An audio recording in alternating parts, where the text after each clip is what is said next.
Welcome to the short lecture on GIS4Health, Making Data Mappable, Part 2. Hello, I'm Justine Blandford, Professor of GeoHealth and author of Geographic Information, Geospatial Technologies, and Spatial Data Science for Health.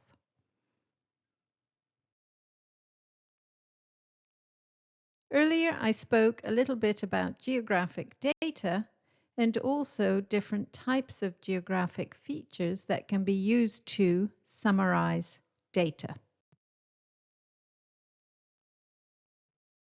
In this lecture, I will cover topics that are available in chapters 5 and chapters 4 in my book. During this lecture, you will learn about making data mappable and adding structure to data to make it mappable.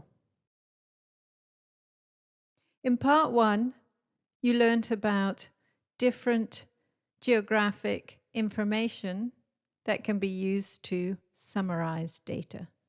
These can be based on predefined boundaries. These can be based on user-defined boundaries, or they can be based on feature-defined boundaries.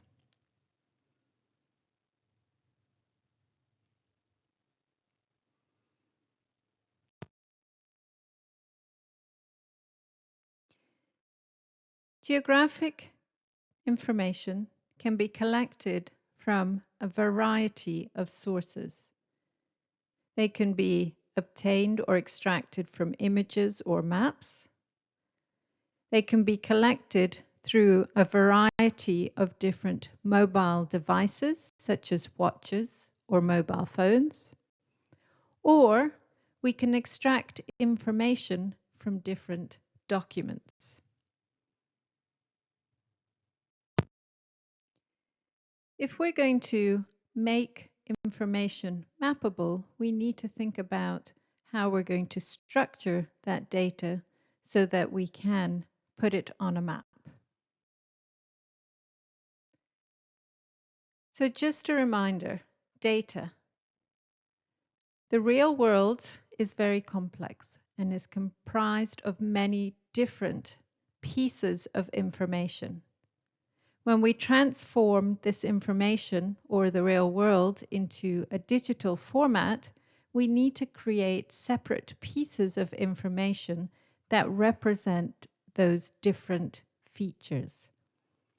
So, for example, water bodies or rivers need to be different layers, population information, transport, land use, different diseases or vectors, such as malaria vector as illustrated here. These different pieces of information can be represented as a polygon, a line, or a point. And then we can add further characteristics to that information through different fields or attributes that then provide additional descriptors about that feature or object.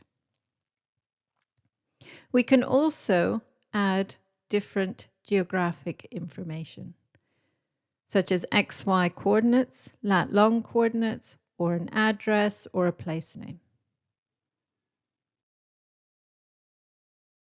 So when you are transforming information, for example, from a text document, and you would like to make that information mappable, what is the geographic information or resolution that you will be mapping that information at?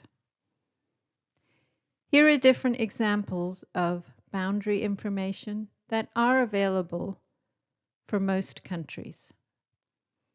Admin level 0 represents the outline of a country's borders. Admin level 2 can represent provinces or states or districts, depending on each country and how they delineate these. Admin level 2 can represent municipalities or counties, for example. Admin level 3 can be neighborhoods, and so on. Or we can define our own boundaries by creating a 5 by 5 kilometer grid, or a 10 by 10 kilometer grid, a 100 by 100 kilometer grid, and so on.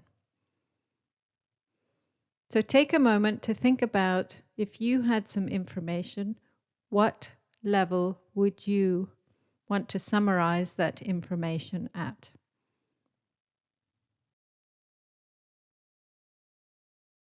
In this example, we will extract information from a document, we will structure that data, and then map it out. Here's an example of a disease outbreak news report provided by the WHO, World Health Organization. Currently, there is an Ebola outbreak taking place in the Democratic Republic of the Congo.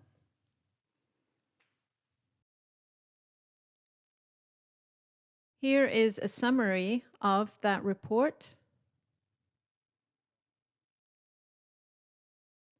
So from that report, we will identify different geographic features and information. In blue, I've highlighted dates, and in yellow, I've highlighted different geographic information, pieces of information.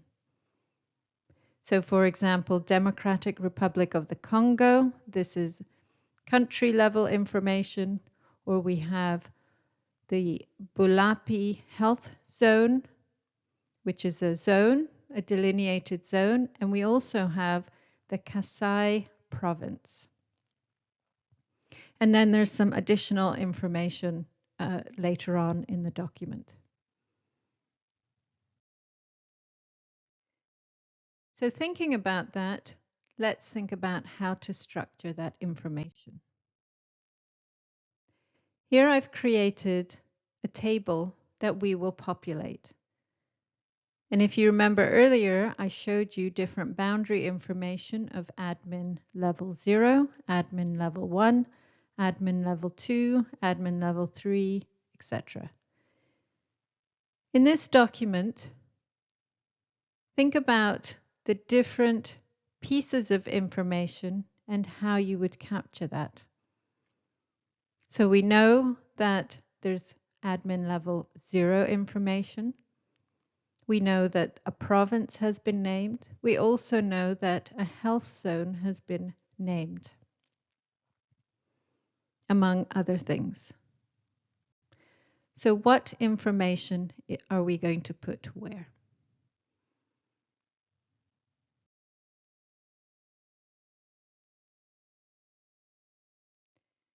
Okay, so we'll put country information in admin level 0, province information in admin level 1. We will put the health zones in the health zone column. There is a hospital reference, so we will put that in there, but we don't have an address. There are additional admin level information, so we will put all of this information here. Once we have pulled out all the geography,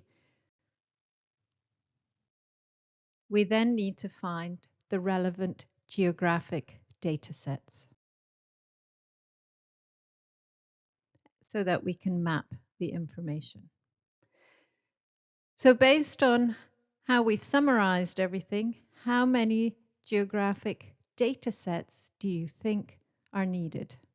1, 2, 3, 4, 5, or more than 5? Let's have a look. admin level 0, admin level 1, admin level 2, health zones, hospitals, and maybe even another lower level of health zones. Next, we'll query the data so that we can find and link these with our different data sets, and then create maps. So here we will create different maps. Here we can see the province, we can see the different admin level, we can see where the health zones are, and we need to now find this hospital. But of course, there are always some challenges due to differences in spelling and also incomplete data sets. So the hospital that is mentioned here is not available in the data set that we acquired. So we will have to try and find the address and geolocate it. So once we have our information, we can then map and identify and highlight where the outbreak is taking place. We can then add additional information to the data set so that we can capture the number of cases that are being reported in each of these areas. And also how outbreaks in the past may have taken place, or where they may have taken place, and if they are close to the current outbreak, as illustrated here. For the health facilities, we identified that the health facilities named in the report was not in the data set. So we had to then find another data set and digitize and extract the information from that data set to add to our current data set. So now we have the hospital that is referred to in this document. So we used a variety of data sources to create the maps to highlight where the current Ebola outbreak is taking place. So in summary, structuring information geographically is more complex than initially considered. In this example, we used 5 different geographies to describe the outbreak. And we also had to deal with missing information or mismatches of information. I hope that provides you with an overview of how to create and make your data mappable by adding geographic structure to that information. Thank you.